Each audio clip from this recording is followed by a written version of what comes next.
Shalom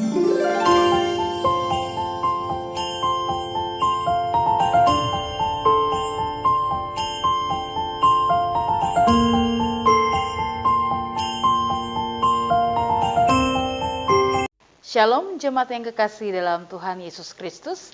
Apa kabarnya hari ini? Hari ini kita bertemu lagi dalam acara Mawar, dan biarlah dalam perenungan Mawar pada malam hari ini memberikan kita pemahaman baru lagi dan pengetahuan yang baru lagi. Dan malam hari ini saya ingin kita semuanya untuk belajar tentang bagaimana kondisi Taman Getsemani. Kalau kita mempelajari tentang Taman Getsemani, banyak hal yang akan kita pikirkan bahwa di sana ada bicara tentang Yesus dan bagaimana Yesus bersama dengan murid-muridnya ketika ada di Taman Getsemani. Saya ingin membacakan satu bagian firman Tuhan di dalam Injil Matius pasal 26 ayatnya yang ke-36. Firman Tuhan berkata demikian, "Maka sampailah Yesus bersama-sama murid-muridnya ke suatu tempat yang bernama Getsemani. Lalu ia berkata kepada murid-muridnya, 'Duduklah di sini sementara aku pergi ke sana untuk berdoa.'" Saya mau menggambarkan bagaimana situasi Getsemani dan apa yang terjadi di Getsemani. Dan kita ingin untuk melihat dulu cuplikan dari penjelasan tentang Taman Getsemani.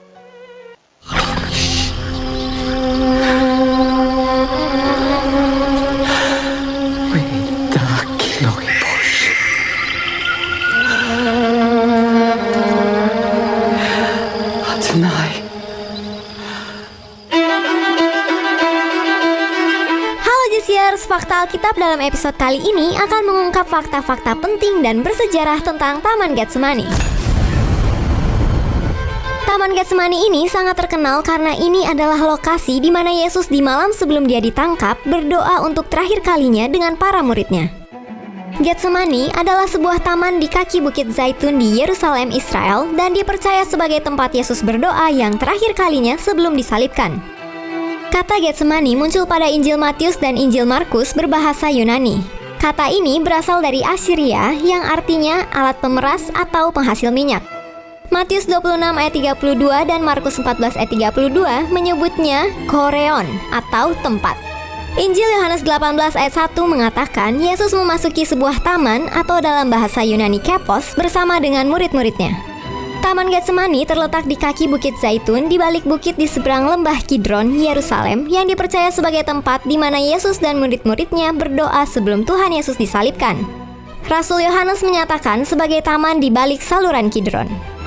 Di Taman Getsemani terdapat 8 pohon zaitun yang sangat tua dan tidak dapat lagi dipastikan umurnya.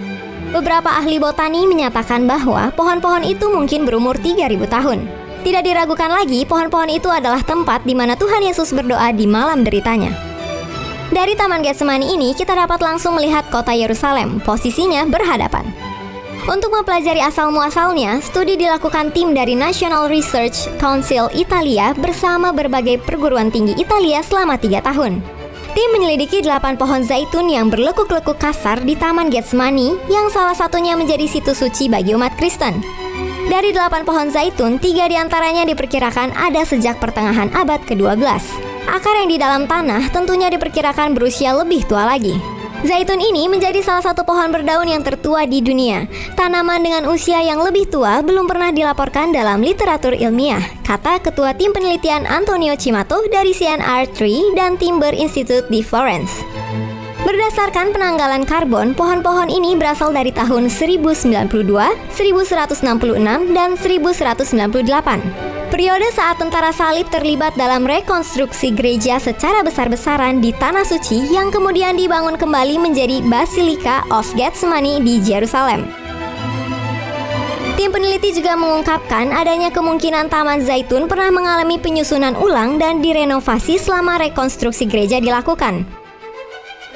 Bukannya tidak mungkin hal ini dapat terjadi karena pohon zaitun dapat tumbuh kembali meskipun telah ditebang bahkan dibakar sekalipun. Artinya adalah bahwa pohon zaitun yang ada di Taman Getsemani sekarang tidak bisa dipastikan secara tepat sejak tahun berapa.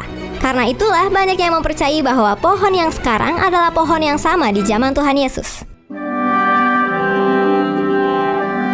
Berdasarkan perjanjian baru, Taman Getsemani adalah tempat di mana Yesus dan murid-muridnya sering berkunjung, yang mana memudahkan Yudas Iskariot untuk menemukan Yesus pada malam penangkapannya. Berdasarkan Lukas 22 ayat 43-44, di sana Yesus sangat ketakutan dan makin bersungguh-sungguh berdoa. Begitu sampai di Taman Getsemani, wisatawan dan peziarah akan menjumpai basilika yang dibangun pada era Kekaisaran Theodosium pada tahun 379 hingga 395 Masehi. Tapi sayangnya, basilika ini mengalami kehancuran saat terjadi Perang Salib. Selanjutnya, mulai abad keempat, tempat peribadatan ini dipindahkan ke sebuah goa yang dulu menjadi tempat penciuman Yudas pada Yesus. Goa ini sendiri berukuran panjang sekitar 17 meter, dengan lebar 9 meter dan tinggi 5,3 meter. Kemudian, pada tahun 1924, dibangun sebuah gereja di lokasi tersebut. Di tengah gereja, ada satu batu berukuran besar yang sering disebut sebagai batu sakrat maut. Batu ini diyakini merupakan tempat Yesus berdoa dalam sakrat maut sampai berkeringat darah sebelum dihianati oleh Yudas dan ditangkap para serdadu. Gereja ini diberi nama Gereja Segala Bangsa karena pembangunan gereja ini dibiayai oleh 12 negara di dunia yang kemudian ditandai dengan lambang-lambang dan kubah gereja. Selain memiliki nama sebagai Gereja Segala Bangsa, gereja ini juga dikenal sebagai Gereja Agoni yang artinya penderitaan. Oleh karena itu, interior gereja ini berkesan agak gelap guna disesuaikan dengan arti nama gereja tersebut. Saat ini, ribuan peziarah dari seluruh dunia datang dan mengunjungi Taman Getsemani untuk berdoa dan mengenang malam di mana Yesus ditangkap dan akhirnya disalibkan. Itulah fakta-fakta Alkitab seputar Taman Getsemani. Jemaat kasih dalam Tuhan Yesus, setelah kita melihat video bagaimana situasi dan keadaan dari Taman Getsemani, saya mau mengambil bagian dari teks yang tadi kita baca di dalam Injil Matius pasal 26, ayatnya yang ke-36, firman Tuhan berkata, saya ulangi membacakannya. Maka sampailah Yesus bersama murid-muridnya ke suatu tempat yang bernama Getsemani. Lalu ia berkata kepada murid-muridnya, duduklah di sini. Berarti pada saat Yesus mengajak para murid, Yesus hanya meminta kepada murid-murid untuk duduk, bukan tidur. Lalu dikatakan lagi, sementara aku pergi ke sana untuk berdoa. Ternyata ketika Yesus memohon kepada Tuhan di dalam doa, Yesus